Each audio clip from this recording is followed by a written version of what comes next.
I am from immigrants recent and times past, first generation on dad's side and on mom's German far back, who entered this land when permission skewed white, making Lady Liberty a racist and her promise a slight. I am from grandfathers who struggled to make lives for their kin, who worked jobs and joined unions off limits to black skin, who sought land to settle that some say had been ceded, but which history assures us left the Tongva long cheated, who found Catholic churches to raise up their kids in, a church resistant to contrition, confession, and satisfaction, who moved to neighborhoods with long histories of exclusion, who maybe without intention became participants in collusion. I am from racial housing covenants still written into property deeds, from the quality of new people to the safety of our children, every fear-fomenting seed, with practices and policies overtly hateful or deeply coded. Neighborhood watch to no overnight parking signs, our morals eroded, where the drug and vandalism habits of my young white friends were met with compassion and mercy, while getting donuts while black and young, or struggling with addiction while unhoused and Latino were criminalized with consistency. I am from the northern side of town, the technically poorer side of town, type B over type A suburbs in a red-lined world kind of town, and if you don't know what that means, it means everything was done to keep the area rich and white, where Nazis mobilized and John Birch folks organized to let people of color know they were not welcome and best be out by sundown type of town. As eminent domain was wielded to decimate poor communities of color, white towns stayed safe and profited from this theft and subsequent squalor. I am from the intersection of the 2 and the 210, a metaphorical white flight playpen, for the white folks who wanted the profits of the city and the beauty of the burbs, who wanted a place to store their wealth and not to be disturbed, wielding sheriffs who've done their part every day since then to pick up the riffraff and drop them off outside our fenced in. I am from a city whose public schools are yearned for, schools built for families who were concerned for the integration of Pasadena's school system. We call that white flight. Again. But I am from private Catholic education, from a parish K through 8 to school's Ignatian, where almost all of my classmates identified as Caucasian, where non-white experiences became victims of negation, and our culture dismissed racial allegations, where Junipero Serra's mission system got elevation, and white Jesus received our collective adoration, and my misbehavior led to black criminalization. And my lamentation? Jamal, I am sorry I weaponized the unconscious knowledge that white teachers would look first for the guilt of black men before suspecting me.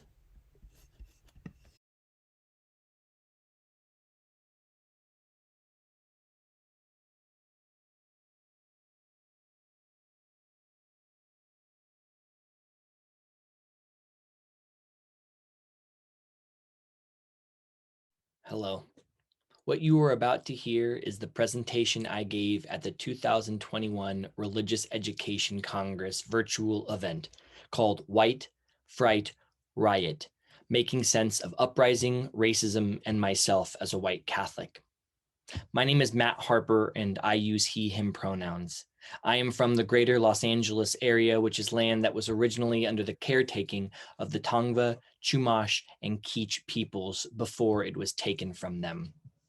I work full-time with the Los Angeles Catholic Worker, which seeks to comfort the afflicted and afflict the comfortable in a tradition honoring our Catholic roots, the works of mercy, prophetic witness, and sacred resistance. I also organize with White People for Black Lives, the Showing Up for Racial Justice affiliate in Los Angeles. We are organizing white people into collective action, accountable collective action, that is, to end white support for state violence in Los Angeles. Now, when the rich young man asked Christ, "What must I do to inherit eternal life?" Jesus' love for him acknowledged what he had accomplished, but still the Son of Man asked this person of privilege for more. And though white Catholics and our church have endeavored into the occasionally bold act to challenge racism, the US bishops were right in saying more is needed. I love my faith and the roots of my Catholic tradition, and still my church, my community, and I fall short of what Christ called us into. That's why I'm here today. Why are you here today?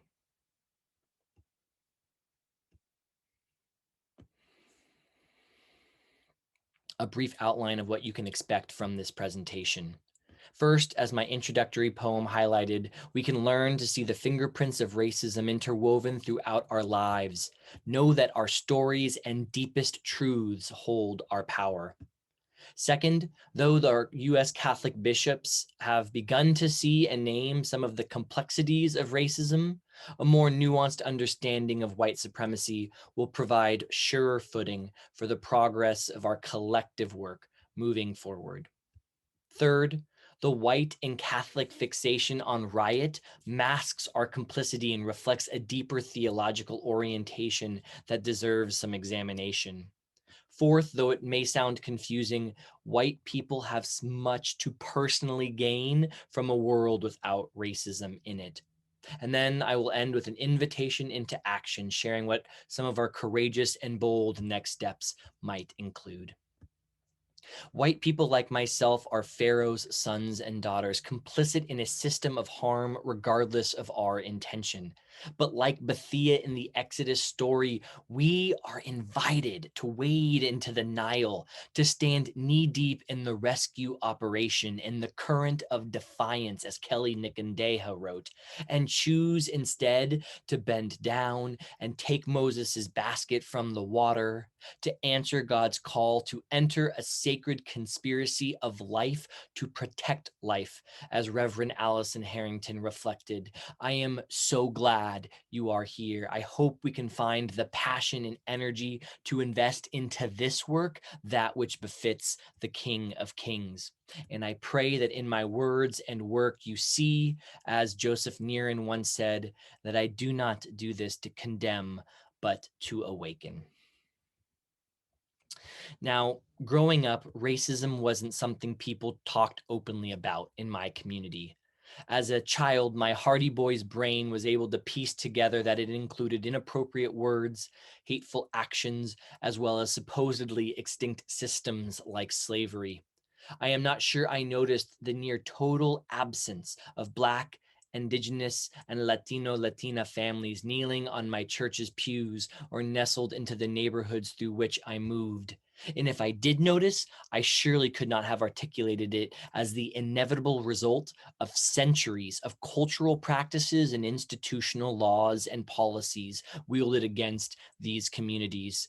I couldn't have articulated, as Charlene Carruthers did, that one can appear to treat individuals nicely while supporting policies that kill them. Said another way, overt bigotry is not required for someone to engage in or at least tolerate practices that other or even criminalize non-white culture. Ask Alex, ask Yanel, ask Jeffrey. As Tema Okun identified, culture is powerful precisely because it is so present and at the same time so very difficult to name or identify. We are socialized into standards of thinking and acting, into values and viewpoints that are deemed normal or better because they come from white culture. When my family sent me to cotillion class in the 5th grade, they knew learning country club etiquette was a key to a world of particular possibility. I don't think they knew that tolerating and reinforcing this space of white culture would throw away all those unable to enter or unwilling to buy into it. And thus racism provided material benefits for my family. But as Charlene Carruthers also reminds us, in a place where all people have internalized anti-Blackness and colonization, white skin isn't required to uphold white supremacy. Every day, Black, Indigenous people of color are forced to decide if they'll uphold the stereotypes of, assume the guilt of, and or criminalize non-white peoples and cultures in the hopes, like Lazarus, of receiving whatever scraps may be thrown from the rich white man's table.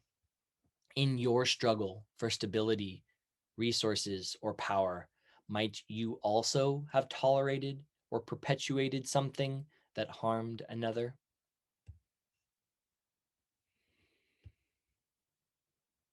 But clearly, it isn't just Black, Indigenous people of color who know what it is like to have a hard experience. While racism works to ensure white folks are treated better than non white people, being white doesn't mean one's life is easy. It just means that our racial identity isn't the part that will make our lives harder. Each person is more than just their race. We also have a gender, an economic class, a sexual orientation, physical and mental abilities, and our identities interact with each other, some offering advantages and some creating hardships. The unique blend of benefits and challenges each person receives compound to transform their total lived experience.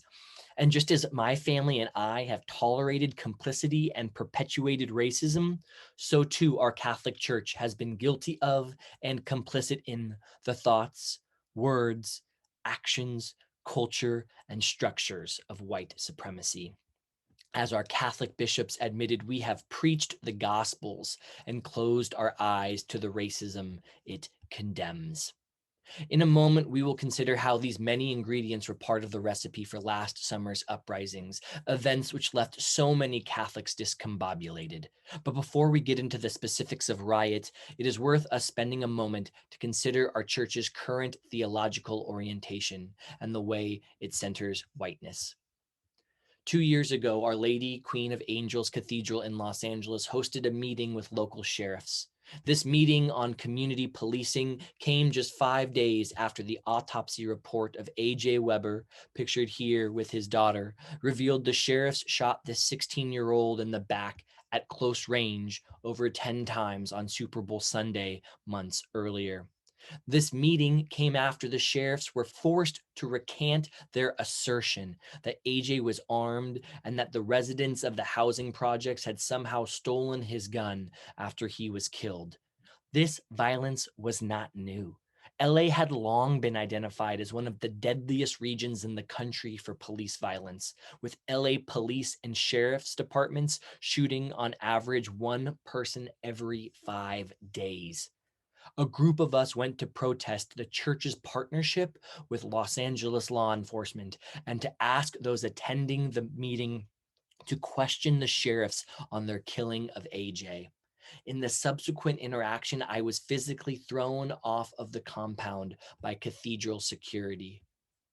I wish I could convey the sadness I felt in that moment, but I have grown dishearteningly accustomed to this, our church's deeper theological orientation. At best, it offers platitudes to the victims of empire while offering often places of prominence to the purveyors of state violence.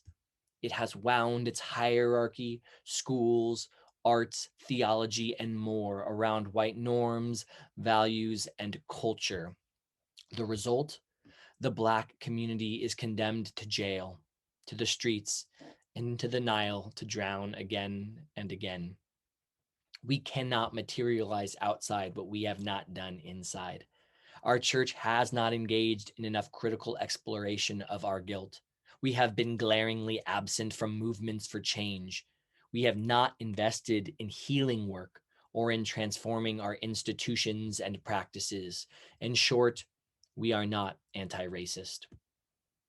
Quote, thus, the U.S. Catholic Church is a white church, not only by numbers, but also in its cultural self identity, Father Brian Massingale wrote. This is the deepest reason for why it has failed to undertake the actions and changes needed to effectively challenge or fundamentally alter the marginalization of its members of color. To do so would mean its self destruction as a white institution. A white church will not, indeed cannot, be responsive to the existential concerns of African Americans and other groups of color. If by white church we mean a church identified with and complicitous in racial privilege and dominance. End quote. This is from his 2010 book, Racial Justice and the Catholic Church. So, in this light, how might we consider the looting and vandalism that took place last June? This is not the first uprising of marginalized communities in Los Angeles, let alone in the country. Even in the last 60 years, a time many white people consider post-racism, a slew of pastoral letters and U.S. Commission reports have repeatedly documented the continued reality of racism in our hearts, in our streets, and in our institutions. So what are Black, Indigenous people of color to do when every effort to come to the table, the church and state tables for dialogue, has been met with an admission of complicity in racism and with a commitment to a change that never comes? What are they to do when it seems God's commitment to sending plagues has ended? As Black theologian James Cone asks, should Black people be contented with the place set for them by others, or find a completely new way of looking at reality that enables them to fight against oppression? As John Nilsen reflected, systemic white Catholic theological racism undermines and threatens our credentials. As Matthew says, "You hypocrite, first take the plank out of your own eye, and then you will see clearly to remove the speck from your brother's eye." James Cone articulated white Christian hypocrisy and power plays in 1975 when he wrote, quote, "The most sensitive whites merely said, 'We deplore the riots, but sympathize with the reasons for the riots.' This was tantamount to saying, 'Of course we raped your women, lynched your men, and ghettoized the minds of your children, and you have a right to be upset. But that is no reason for you to burn our buildings. If you people keep acting like that, we will never give you your freedom." End quote. I have never known God to invite those complicit in systemic injustice to begin by critiquing those it harms. In fact, God has participated in what I have to imagine the church views as some quite controversial methods of liberation. But more importantly, if not for this global refusal to stay quiet, our church would still be asleep, continuing its historical silence on the centuries-old violence against Black bodies by law enforcement. And the reason so many of us are here right now is because of these uprisings and riots. These have awakened us from our slumber. From Eden to 38th and Chicago, where George Floyd was murdered, we have continued to receive the grace to never have to go back to ignorance again, life resurrecting from death.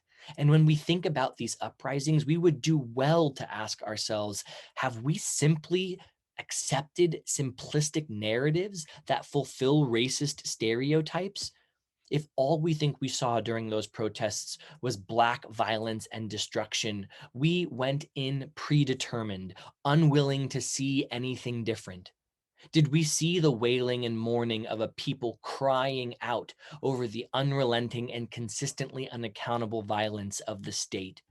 Did we see opportunists looking to use the Black liberation movement as a scapegoat for their own personal gains?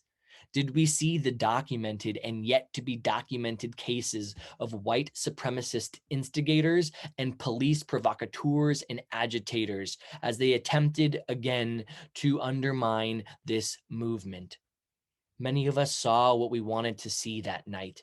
We have allowed the lens of racism to distort our ability to see with complexity, nuance, and compassion. When we draw hard lines of judgment in the sand based on our prejudices, the whole town comes out to stone those who we have refused to see until Jesus bends down and muddles the sand and erases our line and sends us home in shame. Does it matter that Moses instructed the Israelites to plunder the Egyptians as repayment for years of stolen labor and life? Did we forget that Jesus said nothing to the group of men who tore a roof off of a house to get their friend free? And how do you explain away our Savior, the one without blemish or sin, fashioning a whip of cords, destroying the moneylender's property and scattering their profits? Jesus does not care about our feelings of comfort or our misplaced notions of danger. Our racist fears of Black bodies have undermined our judgment. As Ellie Hidalgo, the former parish life director of my home church, Dolores Mission, reminded me, fear always tries to trap us and shrink us into boxes that are too small for us. And rest assured, the Jubilee redistribution God invites us and Apple and CVS and Nordstrom's and Skechers into will ultimately be done with or without our voluntary participation. Let us never again equate the sacredness of Black bodies with corporate buildings and profit. So, what are white people to do? Quote, for the African American knows, Thomas Merton caustically observed, that for white people, your material comforts, your security, and your congenial relations with the establishment are much more important to you than your rather volatile idealism, and that when the game gets rough, you will be quick to see your own interests menaced by the Black community's demands, and you will sell him down the river for the 500th time in order to protect yourself. Albert J. Roboteau, American Prophets. For many of us, our movement into racial justice work comes from guilt or charity. But frankly, showing up for these reasons will only carry us so far. As Father Brian Massengale identified, no one gives one's life for the sake of an abstract concept. No one risks humiliation, persecution, and other forms of opposition for an intellectual idea. And while we desperately need to see the benefits we receive for our skin pigment, the mainstream liberal understanding of whiteness as something that only protects and benefits white people keeps us from seeing that we have something to personally gain from movements for racial justice. When wealthy white landowners recognized that they were dramatically outnumbered by the alliances poor white laborers were forming with enslaved Black and oppressed indigenous communities, they got scared. Under the narrative of the supremacy of whiteness, these ruling elites offered small bribes to white workers, a shortened period of indentured servitude, access to greater pay and property ownership, so as to buy their allegiance and foment division. I cannot fathom what it must have been like when struggling whites were offered a momentary chance to breathe from a system that seemed to only steal life. White privilege is real, even if much of what it bestows are basic human rights. But the purpose of these benefits have never been to take care of us or keep us safe. Rather, it is to keep us scared of falling down the social hierarchy, to get us to cling to the scraps we get thrown and call that life. As my mentor, the Christian ethicist Mary Hobgood, reflects, white supremacy camouflages the exploitation of many whites. Racism functions as a safety valve in a society that delivers less and less to most whites. Now, if we do not do the work to understand our personal stake in the transformation of all oppressive systems, we will get distracted, overwhelmed, and we will leave. But we need to be in this work for the long haul. And that requires intrinsic motivation, a sense that the liberation and freedom we are fighting for includes us. Now, rest assured, I am not saying that white people are most harmed by white supremacy. We know that is not true, but we can still talk about having a personal stake. And when we come to see what we have to gain from white supremacy being dismantled, our anti-racism work won't just be a good deed we do or a workshop we attend on the weekend. It'll become our life and thus our church's lasting work. So, what do white people like me really have to gain? For many white people, though they receive measurable benefits from racism, they experience oppression and marginalization because of other identities they hold. Female, gender nonconforming, and the trans communities, poor and working class folks, differently and disabled people, and so many others bear the brunt of our interlocking systems of domination, as Bell Hooks calls them. Sexism, classism, heterosexism, ableism have no interest in their ultimate well-being. And it seems almost everyone can find part of their personal stake in one or more marginalized identity, except for people like me. I do not hold a singular identity that is currently the target of a system of oppression. So I find myself asking, Do even I have a personal stake? Well, let's look at how these systems have shaped me and what these systems have done and continue to do to me. And you tell me if I have something to personally gain from racial justice work. I remember being pretty good at school when I was a young person, but every time we had a math test, I would rush through it to finish first. Test after test, teacher and parents would sit me down, show me the handful of easily solved mistakes I made, and assure me that if I just slowed down and checked my work, I could get 100%. But in my adolescent wisdom, I knew that I would lose more by not finishing first than by getting a perfect score. To finish quickest was to literally be seen first. And that goal has often guided my life since then. 20 some years later, and I am tired of feeling this unending pressure to be noticed, sought after, seemingly perfect in everything that I do, while having to hide what's really happening internally: doubt, disarray, and exhaustion. I am tired of severing friendships or keeping people at arm's distance because I'm afraid of what people will see if they really see me. I'm tired of pretending that the wrong words and actions of white people, which often serve as my justification for their disposal, are not a part of my story too. Pretending I will not also become a victim of these same practices of disposability. I'm tired of being so disembodied, so trapped in my head that I can't access my heart when I listen to the wails of mothers who've lost their children to police violence. I am tired of being expected to be both unbreakable and gentle because it is impossible to partition myself in that way without wreaking havoc on my humanity. I'm tired of being unsure of how to be vulnerable. A few months ago was the first time in my life that my dad and I really cried together as we talked about the escalation of his cancer and his need to start chemotherapy immediately. So, do I have something to gain? I'm tired of knowing that almost every single person I love is targeted and harmed, the intended victims of these systems, just so that my life will be a little bit easier. I'm tired of not being aware of all the ways I have and still cause harm, knowing that I have made others feel unwanted, worthless, or used, regardless of my intention.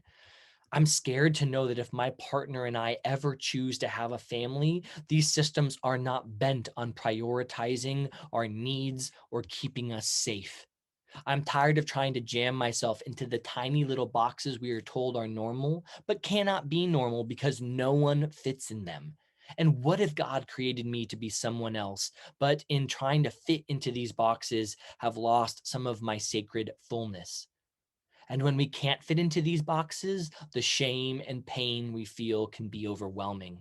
I'm tired of watching so many people turn to alcohol and drugs in our attempts to cope with the isolation we feel and the numbing we crave for just a brief respite from our pain. I think about my cousin who spent years battling addiction and who at 22 began to get himself out, only to die at 25 from complications with that struggle.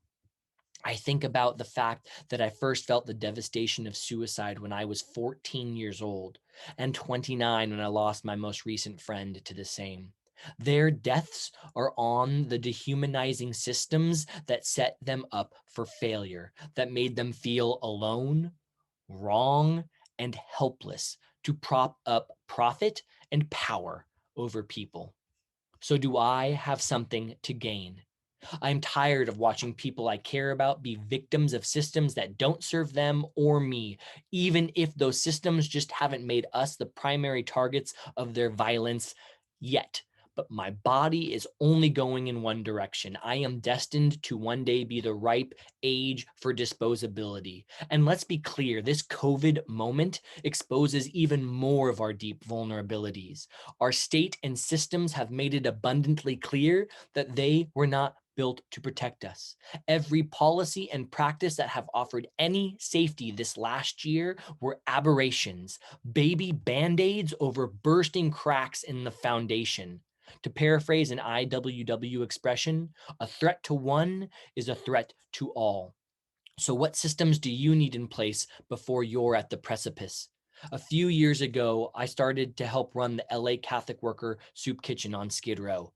Altruism, anger, and a little savior complex fueled me to get involved. But one day, one of my best friends, a guy I grew up with and who shares a story and identity similar to my own, started to find his mental health challenges coming to the forefront in serious ways. This has impacted his relationships, his ability to get and keep employment, and his sense of self.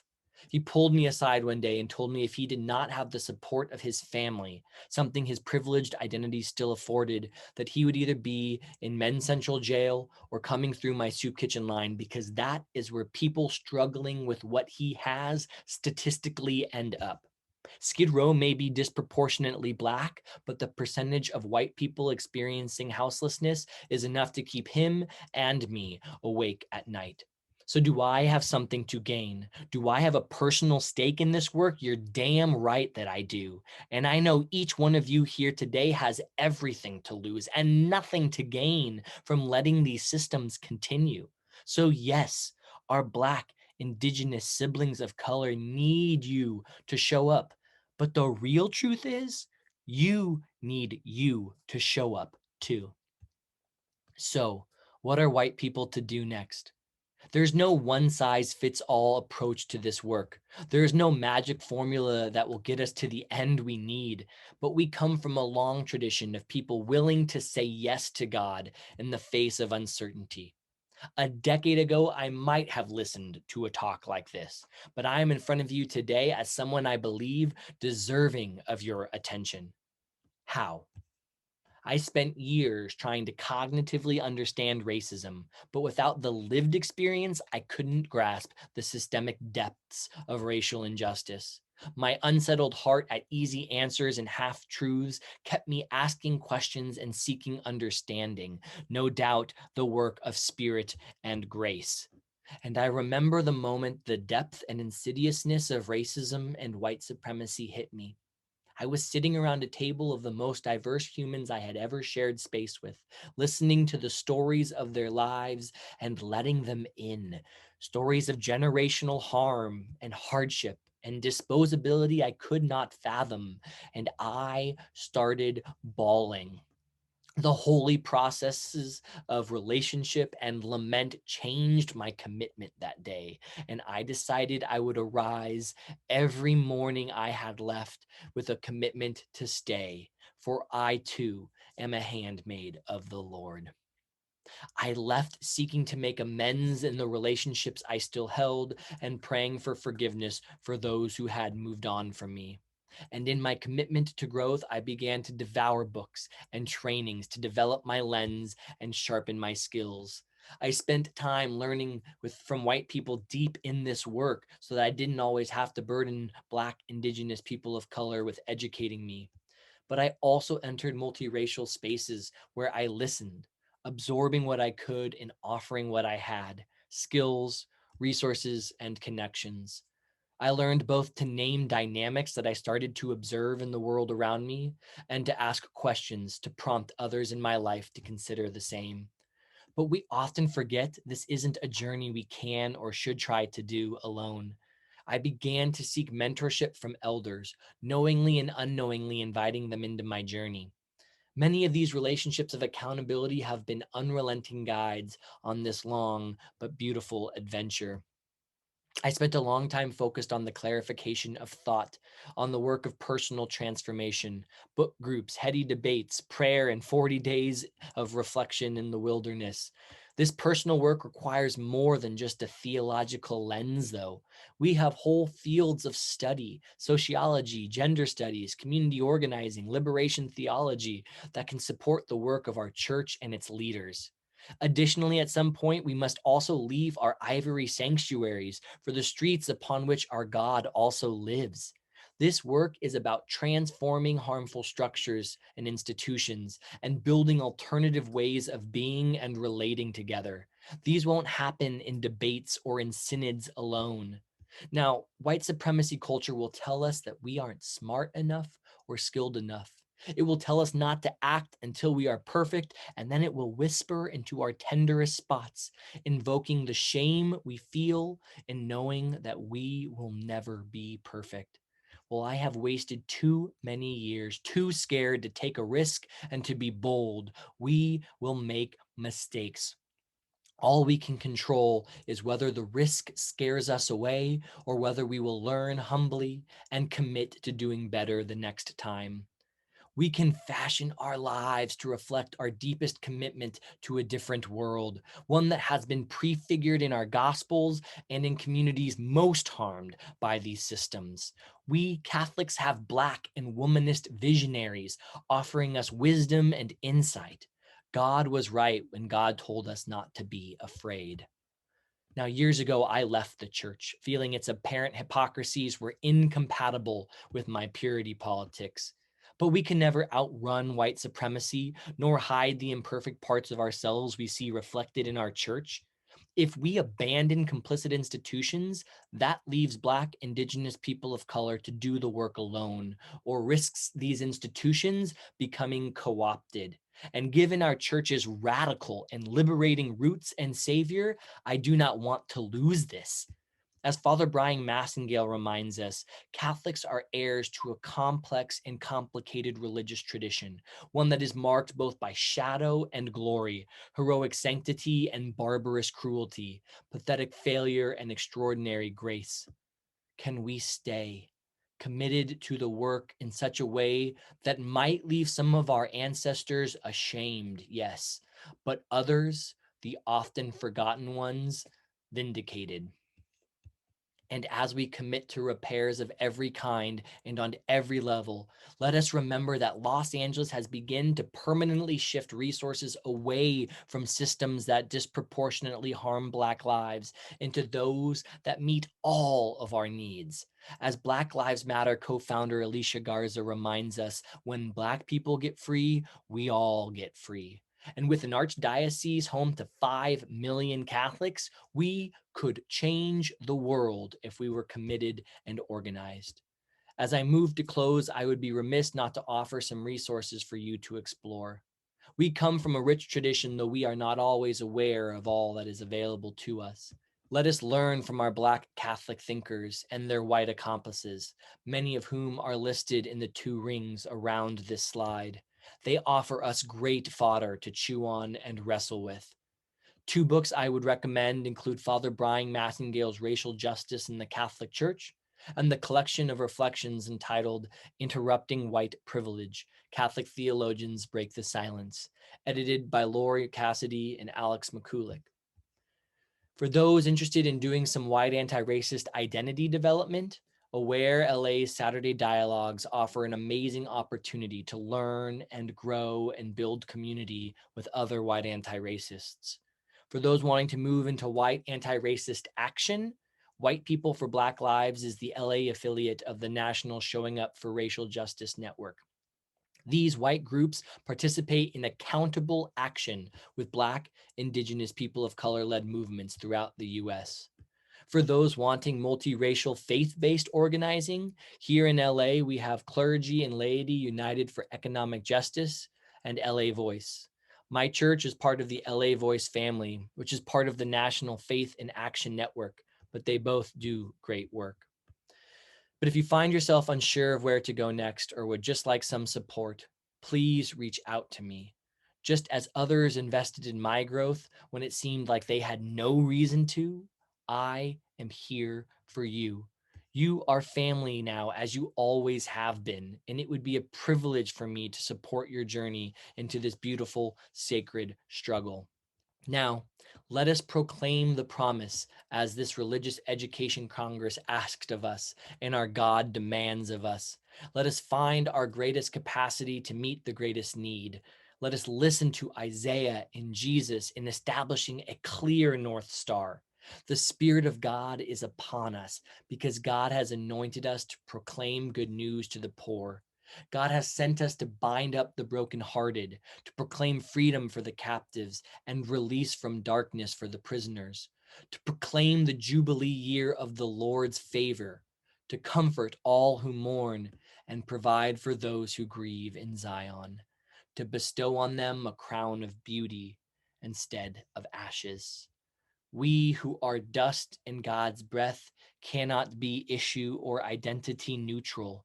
But when white people move ourselves closer to the margins, to where so many of our Black, Indigenous families of color are relegated to where many of us may find ourselves at times as well, Father Greg Boyle reminds us of God's assurance that the margins themselves will be erased. As Father Brian Massingale concluded, the concerns of the despised other are intimately bound up with our own. What do you think it will feel like? What will it look like to wake up free, needs trusted and met, our struggles seen and cared for, our potential prioritized?